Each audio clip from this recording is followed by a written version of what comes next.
नमस्कार दोस्तों, मैं हिम्मत सेठ एक बार फिर आपके सामने उपस्थित हूँ एक नए विषय को लेकर। दोस्तों, जैसा कि आप जानते ही हैं कि कल जंतर मंतर पर जो आंदोलन चल रहा था उसको समाप्त कर दिया गया है। और वो इसलिए समाप्त हुआ कि वो जो छात्र वहां बैठे थे उनकी सारी मांगें पूरी हो गई। और धर्मेंद्र प्रधान के इस्तीफे की जो बात थी वो पूरा हो गया। धर्मेंद्र प्रधान ने भी इस्तीफा दे दिया। बच्चों पे जिन पे भी एफआईआर है वो एफआईआर को वापस ले लेंगे और कोई केस नहीं चलेगा। और तीसरा उनका ये था कि आगे जो व्यवस्था बनेगी उसके ऊपर भी बात कहा जा रहा है कि सरकार झुक गई। पर ये पहला मौका नहीं है सरकार के झुकने का। मुझे लगता है कि पिछली कई बार जो है सरकार झुकी है, लेकिन इस सरकार के झुकने के बाद भी उसकी नीयत का कुछ पता नहीं चलता है। क्योंकि वो झुकने के बाद भी उन चीजों को छोड़ती नहीं है, बराबर उनके किसी और माध्यम से और तरीके से उसको लागू करवाती करने की कोशिश करती है। और सरकार पहली बार नहीं झुकी है, ये कई बार झुकी है। और ट्रम्प के सामने तो इतनी झुकी है कि कमर ही टेढ़ी हो गई है। अब उनका बैंड आ गया है कमर में, 90 डिग्री एंगल, 120 डिग्री एंगल हो गया है कमर का। तो इतनी बार झुकी है, इसलिए ये कहना कि सरकार पहली बार झुकी है, नहीं, ये गलत है। मैं आपको बताना चाहता हूं कि सरकार जमीन अधिग्रहण बिल लेके आई थी, सबसे पहले अध्यादेश लाई थी और वो बिल पास नहीं हुआ। उसके बाद 3 बार उन्होंने अध्यादेश लाए लेकिन वो सफल नहीं हुए, फिर उनको छोड़ना पड़ा। लेकिन छोड़ा नहीं उन्होंने। मैं यही बताना चाहता था कि उनकी नीयत ठीक नहीं है। उन्होंने राज्यों को ये हिदायत दे दी कि आप अपने अपने राज्य में बिल पास करो। और उस बिल को मतलब राज्यों के थ्रू अपने अपने राज्यों में पास करवाए। कुछ में पास हुए, कुछ में नहीं हुए, लेकिन वो मतलब उस पर अड़ी रही। दूसरा, उन्होंने 2018 में मी टू आंदोलन में उसका एमजे अकबर का मंत्री थे, विदेश मंत्रालय में, उनका त्यागपत्र हुआ। तो तब भी सरकार झुकी। तीसरा जो है, 2018 में ही 2 अप्रैल को एसटी एससी ने भारत बंद का आह्वान किया था, भारत बंद भी किया था। और वो भारत बंद इतना भयंकर रूप से, सरकार उससे इतनी डर गई कि वो जो सुप्रीम कोर्ट का जो आदेश लागू करने वाली थी उसको फिर उन्होंने संसद में वो ला करके, बिल ला करके उसको रोका और पहले वाले प्रावधानों को ही जारी रखा। तो एनआरसी में भी ऐसा ही हुआ। 2019 में एनआरसी पास कर दिया था। बाद में शाहीन बाग आंदोलन हुआ, आपको मालूम ही है, पूरे देश में उस तरह का माहौल बना। तो उस पे फिर वो आगे नहीं बढ़े। एनआरसी बिल पास होने के बाद भी उस लागू नहीं हो पाई, कहीं पे भी अभी तक नहीं हुई। अब शायद वो थोड़ा सा उनके बूस्ट हुए हैं, तो अब कोशिश कर रहे हैं। लेकिन छोड़ा नहीं है उन्होंने। मेरा कहने का मतलब यही है कि उसके बाद कृषि कानून, 3 काले कानून को हटाए। और 13 महीने तक किसानों ने आंदोलन किया। तीनों कानून हटे। और प्रधानमंत्री मोदी स्वयं टीवी पर आकर के ये घोषणा की कि मैं ये तीनों कानून हटा रहा हूं। और एमएसपी, स्वामीनाथन कमीशन की के हिसाब से, मतलब उनके फॉर्मूले के आधार पर हम एमएसपी देंगे, इसके लिए एक कमेटी बनाएंगे। वो कमेटी आज तक नहीं बनी और अभी तक भी वो एमएसपी लागू नहीं हुई।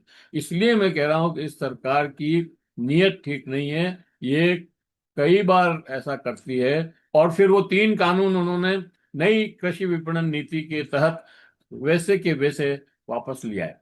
तो कहने का मतलब यह है कि हमको पूरा ध्यान रखना पड़ेगा। लेटरल एंट्री का भी ऐसा ही मामला था। उसमें भी मतलब बिना आरक्षण के वो सब हो रहा था। उस पर विवाद हुआ और फिर उनको उसको रोकना पड़ा। कहने का मतलब यह है कि सरकार झुकती है अगर आप पूरी कोशिश करें। सवाल शिक्षा का सवाल बड़ा सवाल है। सरकार झुक गई, आंदोलन खत्म हो गया, लेकिन व्यवस्था और प्रधान चले गए और जोशी आ गए, लेकिन व्यवस्था वैसी की वैसी है, ज्यों का त्यों, कुछ भी नहीं बदला। और ये जो आंदोलन था वो व्यवस्था बदलने के लिए आंदोलन था। नेट के एग्जाम किस तरह से हों उसके ऊपर आंदोलन था। शिक्षा की नीति कैसी बने उसके ऊपर आंदोलन था। लेकिन उसके ऊपर कोई बातचीत नहीं हुई। और एक मुझे जो बात अच्छी नहीं लगी वो ये कि पूरा जो आंदोलन था, ठीक है कि भाई सीजेपी ने इसको संयोजन था उनका, उन्होंने कवर किया, मतलब उन्होंने ही ये बिठे। लेकिन वहां पर 23 दिन तक नेहा बोहरा और दूसरे साथियों ने, मनीष ने और इन्होंने वहां पर भूख हड़ताल की। लेकिन उन्हें कोई इस तरह की मान्यता नहीं मिली। न बातचीत में उनको साथ रखा। शिक्षा मंत्री से आप जब मंत्रियों से बात करने जा रहे हैं तो दो प्रवक्ता ही क्यों गए? उन उन लोगों को भी ले जाना चाहिए था। तो इस तरह से मतलब, और बाद में भी जब खत्म हो गया, आंदोलन खत्म होने की जो घोषणाएं हुई, ये सारी बातें हुई, तब भी वही लोग आगे थे। उन बच्चों को कहीं पे भी स्थान नहीं मिला। मेरा मतलब यह है कि अगर इस तरह का आंदोलन चलेगा और इस तरह दोनों में मतलब विभाजन रहेंगे तो सफलता बहुत मुश्किल है। खैर, सारी बात हम करेंगे। शंकरलाल जी चौधरी आज मेरे साथ हैं, सीपीआई एमएल के प्रदेश सचिव हैं। और आयशा जो है उनका ये स्टूडेंट विंग है, जिससे वो बच्चे वहां बैठे हुए हैं। चौधरी साहब, आपका बहुत बहुत स्वागत है। आप हमारे आह्वान पे या बुलाने पे आप पधार जाते हैं, उसके लिए आभार। और कल जो ये, एक तो ये आंदोलन जो है स्वयं स्फूर्त आंदोलन था दरअसल। ये जो जिस तरह से 2000 मतलब 20 20 तारीख के जो प्रोटेस्ट मार्च होना था और हुआ भी, लेकिन उसमें जिस तरह की हिंसा हुई उसकी अभी तक भी जिम्मेदारी किसी के ऊपर नहीं आई है, ली है। क्या शाह का इस्तीफा नहीं होना चाहिए इसमें? और दूसरी बात यह है कि 22 बच्चों ने आत्महत्या की है इसके अंदर। और उनके बाद भी अगर ये व्यवस्था, कॉमन स्कूल की बात थी, ये सारी बातें थी उसमें, जो अभी भी बाकी है। और मुझे नहीं लगता कि अब इस तरह का माहौल जो बना था, मतलब बच्चे जिस तरह से स्वयं स्फूर्त निकले, पेरेंट्स उनके यहाँ पर आए, बहुत सारा, इतनी भीड़ देख करके लोग जो है मतलब सरकार ही परेशान हो गई, इतने लोग वहां पे थे। मुझे नहीं लगता कि किसी ऐसे आंदोलन में फिर से इतने लोग जुट जाएंगे या ऐसा माहौल बन जाएगा कि जिससे आप शिक्षा व्यवस्था में परिवर्तन कर देंगे। और ये सरकार तो निश्चित रूप से निजीकरण के खिलाफ है ही नहीं, निजीकरण करने में ही लगी हुई है। तो और 120 स्कूल, करीब 110, 1,10,000 स्कूल करीब बंद हो गए हैं। और अब और बंद करने की तरफ ही बढ़ रहे हैं। तो कैसे क्या इस आंदोलन का आगे क्या स्वरूप होगा, और कैसे ये कॉमन स्कूल का और ये सारी गुणवत्ता युक्त शिक्षा गरीबों तक पहुंचे, बच्चों ग्रामों तक पहुंचे, और फिर तो ये मतलब किस तरह से पहुंचेगी, ये हमें ऐसा कोई रोड मैप अभी नजर नहीं आ रहा है। आपका इस पे क्या सोच है? धन्यवाद हिम्मत जी। आपने बहुत ही समसामयिक और महत्वपूर्ण मुद्दा उठाया, जैसे कि आप हमेशा लाते ही हैं। हाल के दौर का सबसे बड़ा जन आंदोलन, जिसमें बड़े व्यापक पैमाने पे यूथ शामिल हो, और जैसे आपने कहा कि एक मायने में स्वतः स्फूर्त आंदोलन ये था, इसमें तो किसी तरह की कोई दो राय नहीं है। और इस आंदोलन की व्यापकता और उसका जो क्रोध, उसमें जो उग्रता शामिल थी, जो व्यवस्था की कुव्यवस्था जनित था, उसके खिलाफ जो ये आंदोलन था, और वो अहिंसक। अहिंसक रहा और नियंत्रण में दिशा के साथ में चला। ये अपने आप में एक उदाहरण है। और मुझे लगता है हाल के अगर डेमोक्रेटिक हिस्ट्री में इंडिया की हम देखें तो इस तरह का आंदोलन पिछले 40-50 साल में लगभग लगभग नहीं ही हुआ है। तो इस मायने में बिल्कुल हमारे देश में ये एक विशेष तौर से देखा जाना चाहिए इस आंदोलन को। दूसरी बात मैं ये कहूंगा कि ये आंदोलन एक तरीके से भले ही स्वतः स्फूर्त दिखता है, और जैसे चिंगारी कई बार लगती है कि चिंगारी एक बड़ा दावानल खड़ा कर देती है, तो दावानल तभी संभव होता है जब उसके नीचे बारूद या ज्वलनशील पदार्थ उसको मिलता है।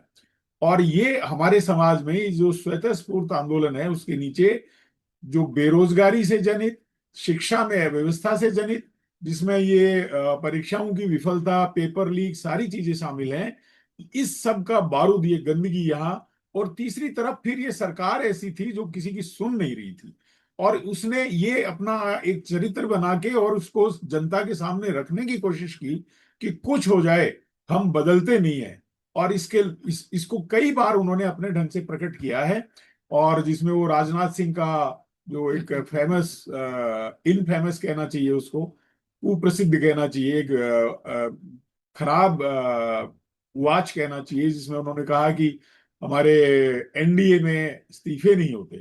तो ये जो जो उनकी हठधर्मिता और जो जनता के ऊपर, लोग के ऊपर सत्ता का जो हनक जो उसमें जो झलकती है, वो एक तरीके से उसकी हार है।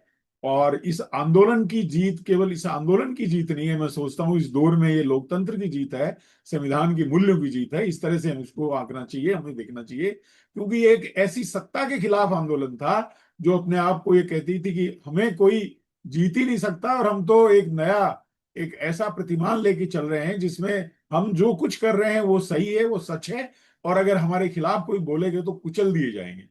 आपने देखा होगा पीयूष गोयल का पार्लियामेंट के सामने का वो जो वीडियो, छोटा वीडियो एक रील के रूप में जारी है, जिसमें वो कह रहे हैं कि दिल्ली पुलिस ने लटका दो। ठीक ही किया, और ये जो बर्बरता है उसको जस्टिफाई किए। पुलिस की, दिल्ली पुलिस के आंदोलन पे जो बर्बरता थी, उसको एक ढंग से उन्होंने जस्टिफाई किया, और उन्होंने कहा कि मैं तो चाहता हूं, हम चाहते हैं कि ये कुचला जाए। तो जो ऐसी सोच की, हम राजनीतिक रूप से, हम लेफ्ट वाले कम से कम, खास तौर से मेरी जो पार्टी है भाकपा माले, और आज तो मेरे ख्याल से हर कोई इस बात को उसी भाषा में बोलता है कि ये एक फासिस्ट सत्ता है। और फासिस्ट सत्ताएं ऐसी होती हैं कि वो मनमानी करती है।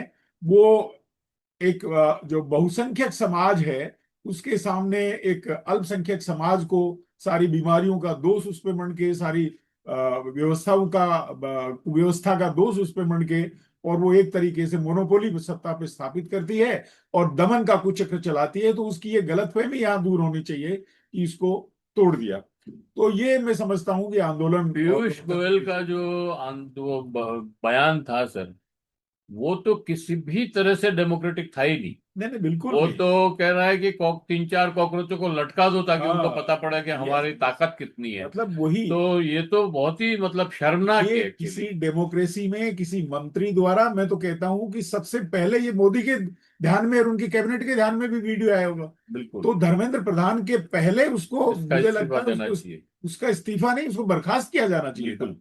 तो उसमें फिर ये बात साफ होती कि भाई ये सरकार एक सामान्य सरकार है, ये लंबे समय तक विपक्ष में रही हुई भारतीय जनता पार्टी नाम की एक पार्टी की सरकार है। लेकिन हम तो जानते हैं, हम देश का बच्चा बच्चा जानता है, इस आंदोलन की मैं कहूंगा कि एक खूबी ये रही कि जो आरएसएस ने अपना जो चरित्र छिपा रखा था, और इसने जो एक भारतीयता और जन सरोकारों की सरकार का जो एक चरित्र, पैसे के बल पे, प्रचार के बल पे वो तार तार हो गया। ये एक इस आंदोलन की एक बड़ी यस। जीत है। बिल्कुल। स्कूली बच्चों तक में अब चला गया, और मुझे लगता है कि इसका एक तात्कालिक प्रभाव आने वाले समय में ये भी होगा कि आरएसएस को ढूंढे काडर काडर मिलना मुश्किल हो जाएगा, क्योंकि ये सारा उनका चरित्र जो है एकदम सामने आ गया है। तो एक बात तो ये है। दूसरी बात ये है कि इस आंदोलन में जो पोटेंशियल था और जो मांगे थी, वो आंशिक रूप से स्वीकार हुई है। और इस आंदोलन में ऐसा लगता है कि सत्ता ने कुछ लोगों को अपने पक्ष में लिया है और एक तरह से समायोजन करने का उनकी कोशिश की है, जिसमें इनके दोनों प्रवक्ताओं को भी मानता हूं। और जिन्होंने ये मंच से समाप्त करते हुए बिना कंसल्टेशन के, बिना उस पूरे लोगों को, वही। जो अलग अलग विचारधारा के लोग वहां शामिल थे, उनके बिना किसी कंसल्टेशन के उन्होंने उसको समाप्त करते हुए, वहां जो युवक इकट्ठे थे और जो दोबारा व्यापक, जिसमें शिक्षा सुधार की व्यापक मांगे शामिल थी, उसको उठा रहे थे, उसको फोल्ड करने और घर चले जाने का जो आह्वान किया है। तो ये एक बात, एक उस लीडरशिप में भी ये बात मुझे लग रही है, क्योंकि कॉकरोच पार्टी के जो सर्वप्रमुख जो चेहरा है, इसके अभिजीत दीपके का, तो दीपके ने तो कहा ये पहला विकेट गिरा है और ये और कई विकेट गिरेंगे। और ये जो दोनों चीजें हैं इसमें शामिल। ये मुझे लगता है कि वहां उस आंदोलन में कुछ लोग समायोजित हुए हैं, और ये एक तरीके से निराशा की बात है। और अब जो जो नौजवानों का, जिसको जेन जी कहा जा रहा है, उसका जो मूड है, मुझे लगता है वो आर पार की लड़ाई का है। वो इनसे कंटेन नहीं हो पाएगा, वो आगे तक जाएगा। और भारतीय राजनीति में, भारतीय जनतंत्र में एक आमूलचूल परिवर्तन लाने की क्षमता उसमें है, जिसमें शिक्षा सुधार पहला मुद्दा होना चाहिए। ये मेरी मान्यता है। और खासतौर से आपने कहा जो इस आंदोलन में अगर कॉकरोच पार्टी के अलावा सारी आलोचनाओं को झेलते हुए, तरह तरह की आलोचनाओं को झेलते हुए, इसमें कांग्रेस की भी आलोचना थी, ये कहा जा रहा था कि ये आरएसएस का ही उठाया हुआ एक फंडा है, और भी दूसरे राजनीतिक विचारधारा के लोग, एनजीओ के लोग, जो डेमोक्रेसी के लिए कंसर्न लोग हैं, वो कह रहे थे ये आप जैसी फिनोमिनन है। लेकिन इन सारी बातों को, इन सारे उलाहनों को, सारी सावधानियों को, और एक तरीके से राजनीति में आगे बढ़ते कदम को, इस असंतोष को सरकार के खिलाफ मोड़ देने की जो जो एक संभावना थी, उसको उपयोग करते हुए आयशा ने और दूसरे लेफ्ट छात्रों ने भी, और दूसरे स्वतंत्र जो राजनीतिक ताकत थे और राजनीतिक ताकत कांग्रेस जैसी छात्र ताकत थी, वो भी इस सब में लगे हुए थे। तो उनको भी उसका श्रेय देना चाहिए। खासतौर से जी। नेहा और उसकी टीम में 6 लोग जो अलग से अनशन वांगचुक पे के बैठे अलावा थे। जो अनशन पे थे, उनमें से 5 लोग आयशा से थे। नेहा उनका चेहरा थी। वो दिल्ली, जयपुर के प्रदर्शन में भी यहाँ आई थी, और यहाँ उस सारे प्रदर्शन को कोऑर्डिनेट और एक तरीके से उसने संयोजित किया था। तो वो इस आंदोलन की, मुझे लगता है दीपिका के बाद में सबसे बड़ा चेहरा उभर के आया। और उनका जो राहुल गांधी के साथ में बातचीत जो हुई, उसमें ये बहुत स्पष्ट हो गया कि ये केवल हम यहाँ इस आंदोलन को, भले इसका ये रूप समाप्त हो जाए, लेकिन इस आंदोलन को हम मंजिल तक ले जाएंगे। और भारतीय डेमोक्रेसी में बीजेपी का जो जोर जबरदस्ती का जो मुद्दा है, जन सरोकारों से भिन्न, केवल पूंजीपति लोगों के लिए और हिंदुत्व के राजनीति के लिए जो एक मोड़ दे दिया है, उससे लंबी लड़ाई मुझे लगता है इससे निकलेगी।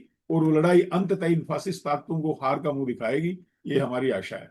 मुझे लगता है कि कांग्रेस ने इस बार तो थोड़ा पॉजिटिव रोल प्ले बिल्कुल किया बिल्कुल। है। जिस तरह से राहुल गांधी सड़कों पर खास तौर उतरे। पे राहुल गांधी ने, हाँ, खास तौर से राहुल गांधी ने। सड़कों पर उतरे, और जिस तरह से किसी को मालूम न पड़ने दिया, और प्रधानमंत्री आवास के बाहर धरना लगा करके और मैं बैठे। कहूंगा कि यूपी के जो सपा के जो अध्यक्ष हैं, अखिलेश। अखिलेश यादव ने भी बहुत बहुत। सपोर्टिव और आंदोलन के साथ में एकजुटता जमाई। बिल्कुल। और इसी सिलसिले को लेकर पार्लियामेंट में जो कुछ हो रहा, वो प्राइम मिनिस्टर के घर के सामने जो धरना दिया, उसकी भले ही लोग आलोचना करें कि ये अनडेमोक्रेटिक था और एलओपी नहीं को नहीं, ऐसा नहीं करना चाहिए। अनडेमोक्रेटिक कैसे था? लेकिन लोहिया ने जैसे पहले ही कहा है, जब संसद आवारा हो जाती है तो सड़कें उसको सड़कें ठीक करते हैं। सड़कें सूनी हो सड़क जाती है सूनी तो हो जाती है और संसद संसद आवाज। आवारा हो जाती है। सड़कें सूनी हो से तो सड़क पे जब आए तो संसद को सुनना पड़ा। ये बात बिल्कुल, मैं इस बात से सहमत हूं।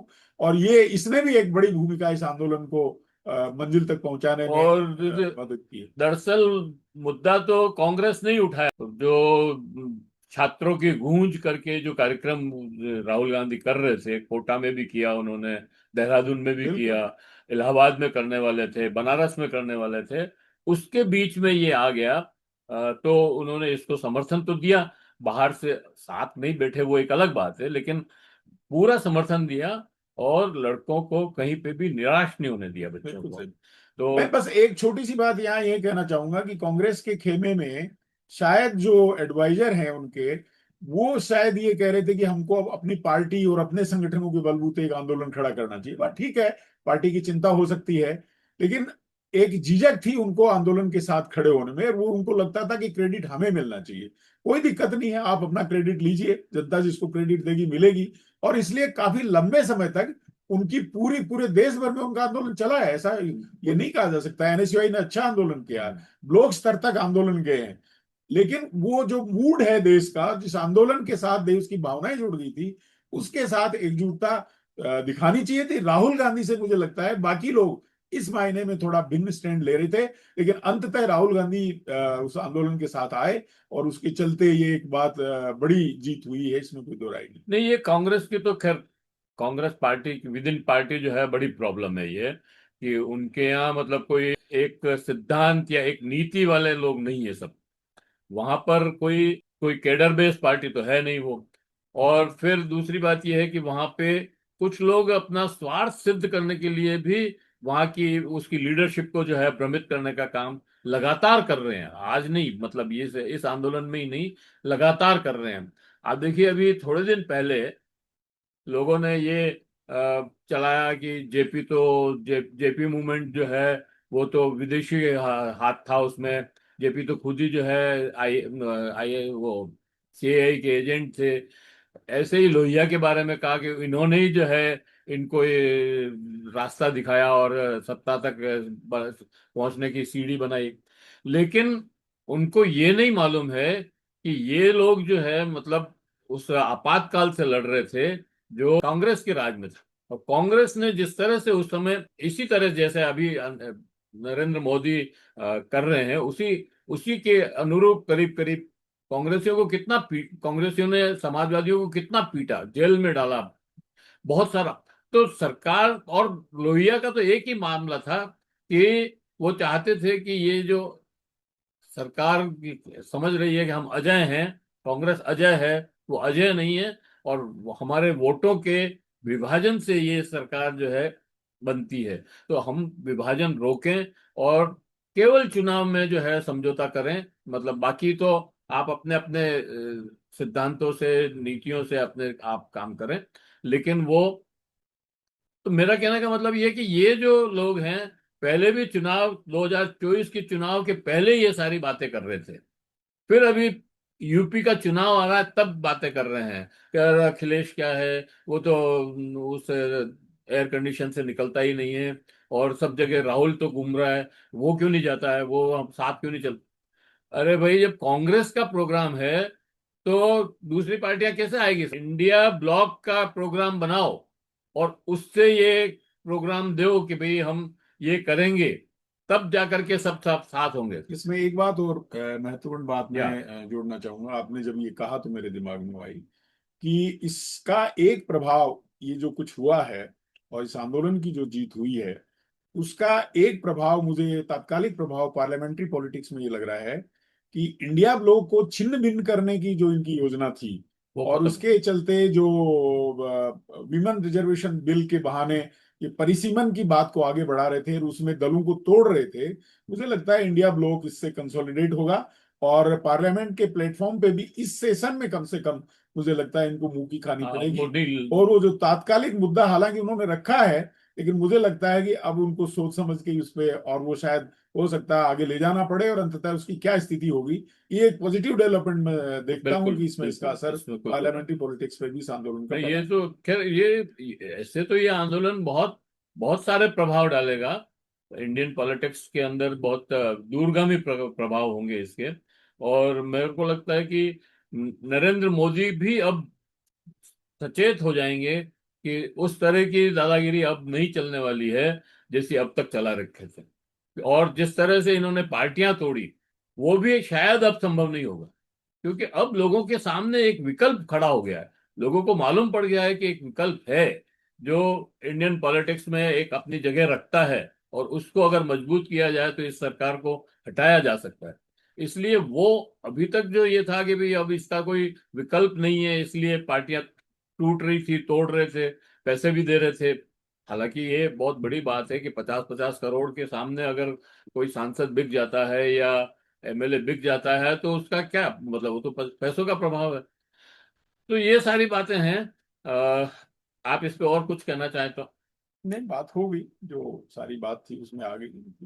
तो दोस्तों, ये वीडियो हम यहीं समाप्त करते हैं। ये वीडियो आपको कैसा लगा हमें कमेंट बॉक्स में बताएं। और अगर आपको ये वीडियो अच्छे लग रहे हैं तो लाइक करें, फॉरवर्ड करें, और लोगों को भेजें। और कमेंट बॉक्स में जाएं, कमेंट लिखे, सुझाव दें। आपके कमेंट और सुझाव सुझाव हमें और बेहतर करने की ओर अग्रसर करेंगे। अगर आपने अभी तक भी हमारी यूट्यूब चैनल महावीर समता संदेश को सब्सक्राइब न किया है तो सब्सक्राइब कर लें, बेल आइकन दबाना न भूलें। और अभी जो ये खत्म हुआ है आंदोलन, लेकिन अभी संसद में बहस अब इसके ऊपर होगी। और शायद उसमें अमित शाह और नरेंद्र मोदी को घेरा जाएगा। बिल्कुल। और वो जो पैलेट गन से और लाठियों से जो बच्चों के ऊपर प्रहार किए हैं, उसका हिसाब उसका हिसाब लेना जरूरी है। और मैं समझता हूं कि अब विपक्ष जो है पूरे दलबल के साथ सरकार पर हमला करेगा, और वही हमारे इस मूवमेंट की जीत भी होगी। सभी को बहुत बहुत बधाई इस जीत के लिए और अच्छे परिणामों के लिए। जय हिंद, जय भारत। मिलते हैं फिर किसी और वीडियो के साथ।